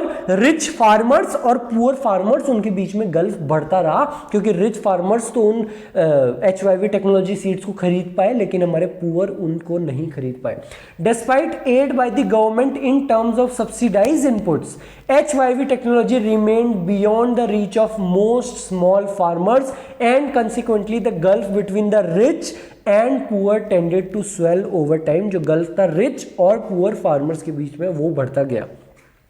So these were some of the limitations of your green revolution. अब हम चलते हैं बेटा हमारे इंडस्ट्री के ऊपर। हम एग्रीकल्चर को अच्छे से पढ़ के आ चुके हैं, अब हम देखने वाले हैं हमारी इंडस्ट्री के बारे में कि हमारी इंडस्ट्री की कैसे ग्रोथ हुई हमारे 5 ईयर प्लान्स के दम पे। जो हमारी इंडस्ट्री थी अंग्रेजों के टाइम पे, सर वहां पे तो आपने बताया था एक टर्म सिस्टेमेटिक डी इंडस्ट्रियलाइजेशन, कि कैसे हमारी हैंडीक्राफ्ट इंडस्ट्री को तबाह किया गया। आपने बताया था डिस्क्रिमिनेटरी टैरिफ पॉलिसीज। तो अब उस इंडस्ट्री को रिवाइव करने के लिए, हमारी इंडस्ट्री का जीडीपी में कंट्रीब्यूशन ज्यादा हो, उसके लिए हमारी सरकार ने क्या क्या करा। तो सबसे पहले तो बेटा सरकार ने एक पॉलिसी लेके आई। सबसे पहले तो उन्होंने बोला कि जो इंडस्ट्रियलाइजेशन है उसको करने के लिए पैसा चाहिए, लोग बागों का इंटरेस्ट होना चाहिए उसमें। तीसरी चीज, हम इस तरीके से करेंगे इंडस्ट्रियलाइजेशन कि सोशल जस्टिस मिल पाए। हम ऐसी चीजों का नहीं करेंगे कि केवल प्रॉफिट मैक्सिमाइज हो पाए। तो उसके लिए सरकार ने क्या करा, सरकार लेके आई पब्लिक सेक्टर अंडरटेकिंग्स, जो मैं आपको ऑलरेडी बता चुका हूं। आप जैसे और मेरे जैसे लोग अगर कोई बिजनेस चलाते हैं तो वो तो क्या होता है, प्राइवेट सेक्टर अंडरटेकिंग। और गवर्नमेंट अगर कोई बिजनेस चलाती है तो वो क्या होता है, हमारा पब्लिक सेक्टर अंडरटेकिंग्स। जैसे कि आप पेट्रोल बनाने जाते हो तो ये इंडियन ऑयल वगैरह, ये सब क्या है, हमारी PSUs। तो गवर्नमेंट बोली कि हमारे इंडस्ट्रियलाइजेशन करने के लिए, इंडस्ट्रीज को डेवलपमेंट के लिए हम PSUs को लेके आएंगे, हम खुद मार्केट में उतरने वाले as public sector undertakings. Why? Because of the lack of capital. जो हमारे लोग बाग है उनके पास में पैसा नहीं है इंडस्ट्रीज को डेवलप करने के लिए, आयरन एंड स्टील की इंडस्ट्री लगाने के लिए, फर्टिलाइजर्स की इंडस्ट्री लगाने के लिए बहुत ज्यादा पैसा चाहिए और हमारे लोगों के पास में पैसा नहीं है। उस टाइम पे बेटा मैं आपको बताऊं, ये अंबानी अडानी जो आप सुनते हो, उस टाइम पे कोई अंबानी अडानी नहीं था, केवल दो नाम चला करते थे, टाटा और बिरला। केवल दो बड़े नाम थे उस टाइम पे, टाटा और बिरला। ज्यादातर लोगों के पास में पैसा नहीं था। तो लैक ऑफ कैपिटल की वजह से गवर्नमेंट ने बोला हम खुद उतरेंगे मार्केट में और हम खुद स्टैब्लिश करने वाले हैं इंडस्ट्रीज को। दूसरा point, low inducement to invest. अगर किसी के पास में पैसा भी है ना तो भी उसका इंटरेस्ट नहीं है इन्वेस्ट करने का, इंडस्ट्रीज में पैसा लगाने का, इंडस्ट्रीज को स्टैब्लिश करने का। सर ये लो इंड्यूसमेंट टू इन्वेस्ट होता क्या है असल में? तो बेटा आप लोगों को मैं बोलूं कि आप लोग अगर 95% लेके आए इकोनॉमिक्स में, या मैंने आपके पेरेंट्स बोले कि अगर तू 95% लेके आया इकोनॉमिक्स में, ये 12th क्लास में, तो तेरे को बुलेट बाइक दिला दूंगा, तो आप फटाफट पढ़ने लग जाओगे, अभी से गोल बनाओगे, अब देखो मैं क्या जबरदस्त पढ़ाई करके आता हूं। अगर तू 95% लेके आया तो मैं तेरे को गोवा घूमने के लिए भेजूंगा, आप फटाफट से पढ़ाई करने लग जाओगे। लेकिन अगर आपके पेरेंट्स कहते हैं अगर तू 95% लेके आया तो मैं ना तेरे को वैष्णो देवी लेके चलूंगा, तो आप ऐसे, अरे यार, अगर तू 95% लेके आया तो मैं तेरे को स्प्लेंडर बाइक दिला दूंगा, तेरे को है ना सेकेंड हैंड एक्टिवा दिला दूंगा। तो जो आपका पढ़ने का इंड्यूसमेंट है वो थोड़ा कम हो जाएगा कि अच्छा एक्टिवा दिलाओगे क्या, वैष्णो देवी लेके जाओगे क्या, ठीक है, आप भी थोड़ा कम ध्यान दोगे पढ़ाई पे। लेकिन अगर आपको मैं इस तरीके से इंड्यूस करूंगा, आपको लालच ऐसा दूंगा कि तेरे को बुलेट दिला दूंगा, तेरे को मैं क्या बोलते हैं गोवा घूमने के लिए लेके जाऊंगा, तो आपका इंड्यूसमेंट भी हाई रहेगा। तो हमारे जो लोगों के पास में अगर पैसा भी था ना तो भी जो उनको लालच दिया गया ना इन्वेस्ट करने के लिए वो बहुत कम था। वो लालच कम इसलिए था क्योंकि मार्केट जो था ना वो लिमिटेड साइज का मार्केट था। अगर किसी के पास में पैसा है तो भी वो इंडस्ट्रीज को स्टैब्लिश नहीं करना चाहता था क्योंकि उसको पता था कि मार्केट बहुत ही लिमिटेड है, पैसा वहां पे बहुत कम है, इनकम वहां पे बहुत कम है, और क्योंकि वहां पे इनकम कम है तो वहां पे लोगों की इच्छा नहीं होती थी इन्वेस्ट करने की। तो गवर्नमेंट बोली हम खुद उतरेंगे मार्केट में और हम खुद करेंगे इंडस्ट्रीज को स्टैब्लिश। तीसरी चीज, ग्रोथ एंड सोशल जस्टिस। लोगों के पास में पैसा भी हो, उनके लालच भी मिल जाए, तो भी गवर्नमेंट चाहती थी कि हम ही करेंगे इंडस्ट्रीज को स्टैब्लिश क्योंकि हम सोशल जस्टिस देना चाहते हैं। हम उन प्रोडक्ट्स की इंडस्ट्रीज को स्टैब्लिश करेंगे जो ज़्यादातर लोगों को रिक्वायर्ड है, प्लस हम इस तरीके से स्टैब्लिश करेंगे कि सोशल जस्टिस मिल पाए हमारी ग्रोथ के साथ में। तो इसलिए government came up with A plan कि हम लोगों के ऊपर नहीं छोड़ेंगे, हम खुद हमारी इंडस्ट्रीज को डेवलप करने वाले हैं। That is known as public sector undertakings. Industrialization could not be left to the market forces of supply and demand, also not to the private entrepreneurs alone. So direct participation of the state का मतलब government, direct participation of the state was essential because of following factors. पहला lack of capital, दूसरा low inducement to invest, and growth and social justice. इसको एक बार फटाफट से देख लेते हैं। लैक ऑफ कैपिटल, मैंने आपको क्या बताया बेटा, लैक ऑफ कैपिटल क्या है, लोगों के पास में पैसे की कमी, और हमारे इंडस्ट्रियलाइजेशन इंडस्ट्री को स्टैब्लिश करने के लिए बहुत सारा पैसा चाहिए था। Large amount of capital expenditure was required, और हमारे इंडिपेंडेंस के टाइम पे केवल दो बड़े नाम थे, टाटा और बिरला। इसलिए गवर्नमेंट ने सोचा कि अब हमको मार्केट में उतरने की जरूरत है। It became essential for the government to achieve industrial growth through public sector undertakings PSUs। The next point is low inducement to invest. ये भी मैं आपको ऑलरेडी बता चुका हूं कि लो इंड्यूसमेंट तो इन्वेस्ट था, इन्वेस्ट करने के लिए, इंडस्ट्रीज को एस्टेब्लिश करने के लिए लालच कम था, और ये एक तरीके का विशियस सर्किल बन गया था। सर विशियस सर्किल क्या होता है? तो बेटा आप लोग इंस्टाग्राम पे स्टोरीज देखते होंगे ना कि स्टॉक मार्केट में वो ऐसे दो लोग नाचते रहते हैं कि स्टॉक मार्केट में इन्वेस्ट करने के लिए पैसा चाहिए, और स्टॉक मार्केट में इन्वेस्ट करेंगे तो पैसा मिलेगा, तो पैसा चाहिए, पैसा मिलेगा, उसी में नाचते रहते हैं। अब पैसा है ही नहीं तो हम इन्वेस्ट कैसे करें, और इन्वेस्ट करेंगे तभी तो पैसा मिलेगा, तो वो ऐसे नाचते कर देते हैं ना। वैसे ही एक विशियस सर्कल था हमारे उस टाइम पे।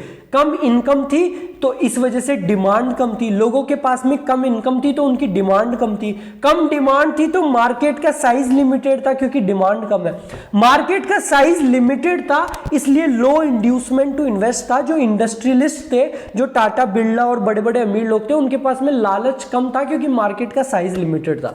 लो इंड्यूसमेंट टू इन्वेस्ट था तो इन्वेस्टमेंट भी कम था, इन्वेस्टमेंट कम था इसलिए इनकम कम थी, इनकम कम थी इसलिए डिमांड कम थी। इस तरीके का विशियस सर्कल चल रहा था। तो इस विशियस सर्कल को तोड़ने के लिए हमारी गवर्नमेंट ने बोला कि हम खुद डायरेक्ट पार्टिसिपेशन करेंगे, direct participation of the state through public sector undertakings. Private investors lacked inducement to invest because of limited size of market. Limited size of market was because of low level of demand, low level of demand because of low level income, and there was a vicious circle prevailing, जिस vicious circle को तोड़ा गया हमारी government के द्वारा।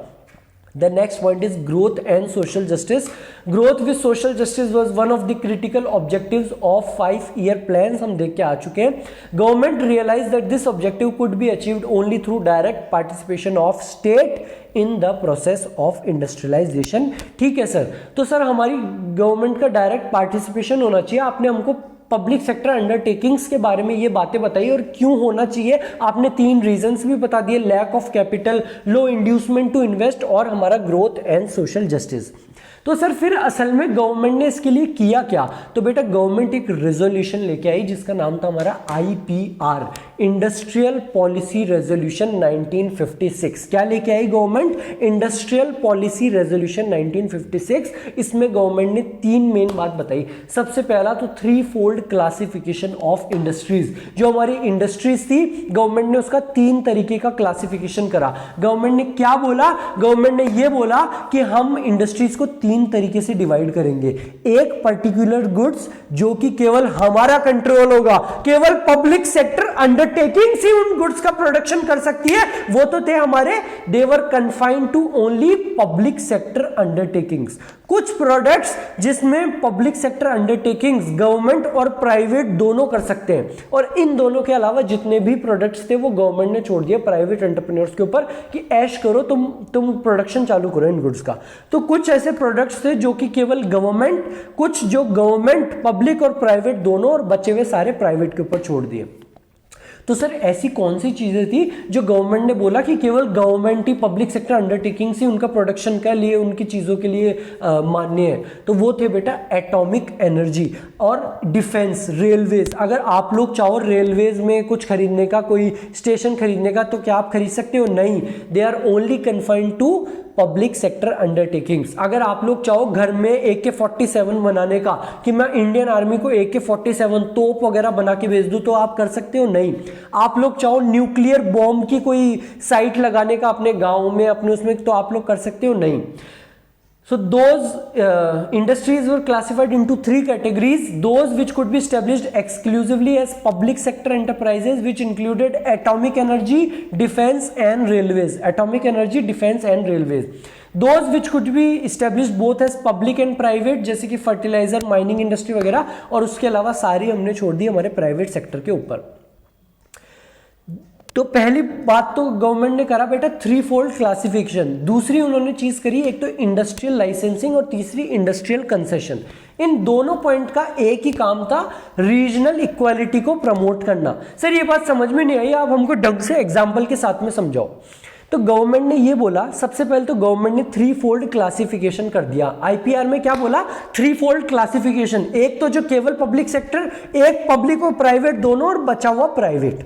Government ने बोला जो बचा हुआ प्राइवेट है ना, और जो पब्लिक और प्राइवेट में है, जो भी प्राइवेट सेक्टर एंटरप्राइज, आपके जैसे और मेरे जैसे लोग, अगर हम लोग चाहे कि कोई फर्टिलाइजर की इंडस्ट्री लगा दे, कोई जूतों का प्रोडक्शन करना चालू कर दे, किसी ब्रेड का प्रोडक्शन करना चालू कर दे, तो उसके लिए आपको पहले लाइसेंस लेना पड़ेगा गवर्नमेंट से। आप जाओगे कि साहब मैं ना ये काम करना चाहता हूं, उस नाम को कहा जाता था बेटा परमिट लाइसेंस राज। क्या कहते थे उसको?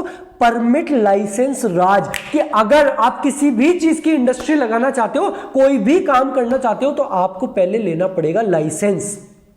और ये काम इसलिए करा गया ताकि रीजनल इक्वालिटी प्रमोट हो पाए। अभी इस पॉइंट पे भी आऊंगा। दूसरी चीज गवर्नमेंट ने क्या करी, पहला पॉइंट तो क्लियर है, इंडस्ट्रियल लाइसेंस, कि अगर आपको न्यू एंटरप्राइज स्टैब्लिश करनी है या अपनी प्रोडक्शन कैपेसिटी को बढ़ाना है। अभी मैं जयपुर में मेरी फैक्ट्री लगी हुई है, अब मैं चाहता हूं मेरी फैक्ट्री बरेली में भी हो, मैं चाहता हूं मेरी फैक्ट्री मुंबई में भी हो, मैं चाहता हूं मेरी फैक्ट्री दिल्ली में भी हो, मैं प्रोडक्शन कैपेसिटी को बढ़ाना चाहता हूं, तो भी मेरे को इंडस्ट्रियल लाइसेंस लेने की जरूरत थी नई फैक्ट्री और इसको बढ़ाने के लिए। A licence was needed not only for establishing a new enterprise but also for expanding production capacity of existing ones. दूसरी चीज गवर्नमेंट ने क्या करी, प्राइवेट एंटरप्राइजेस आई, मेरे को है ना ये नया प्रोडक्शन करना है इसका, बोले ठीक है लाइसेंस ले लो। आपने लाइसेंस ले लिया, 20% का टैक्स देना पड़ेगा, हाँ हाँ ठीक है दे देंगे टैक्स। अरे सुनो, कहां पे लगा रहे हो फैक्ट्री, बोले मैं लगा रहा हूं ये बेंगलोर में, मेरी ये फैक्ट्री लगा रहा हूं बेंगलोर में और उसके पास में मैंगलोर जो एरिया है ना वहां पे लगा रहा हूं। अच्छा अच्छा, तो एक बात सुनो, अगर तुम बिहार के उस एरिया में लगाओगे ना, वो जो वो गांव वाला एरिया है, तो केवल 10% टैक्स देना पड़ेगा। अगर राजस्थान के उस बीहड़ एरिया में लगाओगे ना अपनी फैक्ट्री को, तो केवल 5% ही टैक्स देना पड़ेगा। तो government also gave some industrial concessions, ताकि to promote the regional equality, कि अगर आप कुछ बैकवर्ड रीजन्स में अपनी इंडस्ट्री को लगाओगे तो हम आपको कुछ टैक्स हॉलीडेज दे देंगे, सब्सिडाइज्ड पावर सप्लाईज दे देंगे, हम आपको सब्सिडी दे देंगे, हम हमको टैक्स हॉलीडेज दे दोगे अगर आप अपने कोई रिमोट एरियाज, कोई अलग अलग दूर के बैकवर्ड रीजन्स में लगाओगे, टू प्रमोट रीजनल इक्वालिटी। ये जो इंडस्ट्रियल लाइसेंस लेके आए थे ना, वो भी इसीलिए लेके आए थे कि हम आपको इस चीज का लाइसेंस नहीं देंगे, आप वहां पे लगाओगे ना अपनी फैक्ट्री तो ही लाइसेंस देंगे, या आप उस तरफ के कोई उधर का बंदा आता था ना उसी को लाइसेंस देते थे। लेके ये इसलिए आए थे। चैप्टर के एंडिंग में हम ये भी देखने वाले हैं कि इसका क्या नुकसान हुआ, किस तरीके से फायदा उठाया गया इस चीज का। So private enterprises were offered many types of concessions for establishing industry in the backward regions of the country by such as tax holiday, subsidized power supply। और ये दोनों चीज क्यों करी गई थी, industrial licensing and industrial concession both were expected to promote regional equality. क्यों करी गई बेटा ये चीज, टू प्रमोट रीजनल इक्वालिटी, कि कोई एरिया तो बेंगलोर की तरह इतना जबरदस्त ग्रो हो गया और कोई एरिया बेचारा ऐसे राजस्थान बिहार कोई ऐसे बहुत पुअर ना रह जाए। To promote regional equality government ने इंडस्ट्रियल लाइसेंस और इंडस्ट्रियल कंसेशंस को लेके आया। तो मैंने आपको 3 चीजें बताई अभी तक हमारी आईपीआर इंडस्ट्रियल पॉलिसी रेजोल्यूशन की। सबसे पहले तो गवर्नमेंट ने क्या करा बेटा, 3-fold क्लासिफिकेशन ऑफ इंडस्ट्रीज को 3 तरीके से डिवाइड कर दिया। एक तो पब्लिक सेक्टर एंटरप्राइज और एक जहां पब्लिक और प्राइवेट दोनों कर सकते हैं और बचा हुआ पूरा प्राइवेट। दूसरा मैंने आपको बताया इंडस्ट्रियल लाइसेंसिंग, तीसरा इंडस्ट्रियल कंसेशंस। और ये दोनों चीज क्यों करी गई थी, टू प्रमोट रीजनल इक्वालिटी। अब हम चलते हैं बेटा स्मॉल स्केल इंडस्ट्री के ऊपर, और ये स्मॉल स्केल इंडस्ट्री क्या होती है और स्मॉल स्केल इंडस्ट्री क्यों करी गई डेवलप, गवर्नमेंट ने क्यों इसके ऊपर फोकस करा, वो मैं पूरा आपको समझाने वाला हूं। तो सबसे पहले तो स्मॉल स्केल इंडस्ट्री क्या होती है, आपके और मेरे जैसे जो गरीब लोग हैं, गरीब नहीं कहेंगे बट आपके और मेरे जैसे जो गरीब मिडिल क्लास लोग हैं, अगर हम कोई इंडस्ट्री स्टैब्लिश करते हैं, हम कोई काम करते हैं, तो वो स्मॉल स्केल इंडस्ट्री में आता है। इसकी क्या क्वालिफिकेशन है, अगर किसी भी इंडस्ट्री किसी भी काम का टर्नओवर 50 करोड़ से कम है या उसका फिक्स्ड इन्वेस्टमेंट 10 करोड़ से कम है, फिक्स्ड इन्वेस्टमेंट 10 करोड़ से कम है और जो टर्नओवर है वो 50 करोड़ से कम है, तो वो स्मॉल स्केल इंडस्ट्री में आएगा। लेकिन हमारे 1951 के टाइम पे ये जो लिमिट थी केवल 5 लाख रुपए थी। अभी ऑब्वियसली उसको बढ़ाना पड़ेगा इस समय के साथ। तो 1951 के टाइम पे ये जो लिमिट थी हमारे इन्वेस्टमेंट की, ये क्या थी, 5 लाख रुपए। लेकिन अभी जो इन्वेस्टमेंट की लिमिट है वो क्या है, 10 करोड़ रुपए। 10 करोड़ का फिक्स्ड इन्वेस्टमेंट और जो टर्नओवर है अगर वो 50 करोड़ से कम है, तो आप भी स्मॉल स्केल इंडस्ट्री में आते हो और गवर्नमेंट आपको कुछ तरीके के फायदे देने वाली है। और गवर्नमेंट ने इस स्मॉल स्केल इंडस्ट्री पे इसलिए फोकस करा बिकॉज ऑफ दीज 3 कैरेक्टरिस्टिक्स। एक इंपॉर्टेंट बात बता देता हूं, हमने जो इनहेरिट करी थी हमारी इंडियन इकोनॉमी, वो कैसी थी सर, बहुत ही स्टैग्नेंट, बहुत ही गरीब और पॉपुलेशन बहुत ज्यादा थी सर हमारी। तो हमने जो इकोनॉमी को इनहेरिट करा था वो थी बेटा पॉवर्टी, क्या बोलते हैं, पुअर इकोनॉमी थी, लोग बाग पुअर थे, पॉपुलेशन बहुत ज्यादा थी। We inherited a labour surplus economy, हमने जो इकोनॉमी को इनहेरिट करा था वो लेबर सरप्लस थी, हमारे पास में लेबर बहुत सारी थी लेकिन हमारे पास में कैपिटल की कमी थी। We inherited a capital deficient economy but a labour surplus economy, इसलिए गवर्नमेंट ने बोला कि केवल लार्ज स्केल इंडस्ट्री से काम नहीं पड़ेगी, क्योंकि हमारी लेबर सरप्लस इकोनॉमी है, इनको एम्प्लॉयमेंट भी तो देना पड़ेगा और इनको एम्प्लॉयमेंट हम दे सकते हैं स्मॉल स्केल इंडस्ट्रीज के द्वारा। तो गवर्नमेंट ने कई सारे ऐसे प्रोडक्ट थे जो केवल और केवल स्मॉल स्केल इंडस्ट्री के ऊपर छोड़े कि केवल और केवल स्मॉल स्केल इंडस्ट्री उनको प्रोड्यूस कर सकती है। क्यों? बिकॉज जो स्मॉल स्केल इंडस्ट्री होती है ये लेबर इंटेंसिव होती है। लेबर इंटेंसिव क्या होता है और कैपिटल इंटेंसिव क्या होता है मैं पहले भी डिस्कस कर चुका हूं, दोबारा बता देता हूं। कैपिटल इंटेंसिव इंडस्ट्री तो वो होती है जहां पे मशीन्स का ज्यादा रिक्वायरमेंट होती है, मशीन से ही सारे काम हो जाते हैं। अगर आपकी इंडस्ट्री में मशीन से ही सारा काम हो जाता है तो वो होती है कैपिटल इंटेंसिव इंडस्ट्री। लेकिन अगर आपको लेबर्स की ज्यादा जरूरत है, मशीन की तो कम और लेबर की ज्यादा जरूरत है, लोग बाग उस काम को करें, तो जो आपकी इंडस्ट्री है वो होती है लेबर इंटेंसिव इंडस्ट्री। तो ये जो स्मॉल स्केल इंडस्ट्रीज थी जहां पे फिक्स्ड इन्वेस्टमेंट 5 लाख से कम था, ये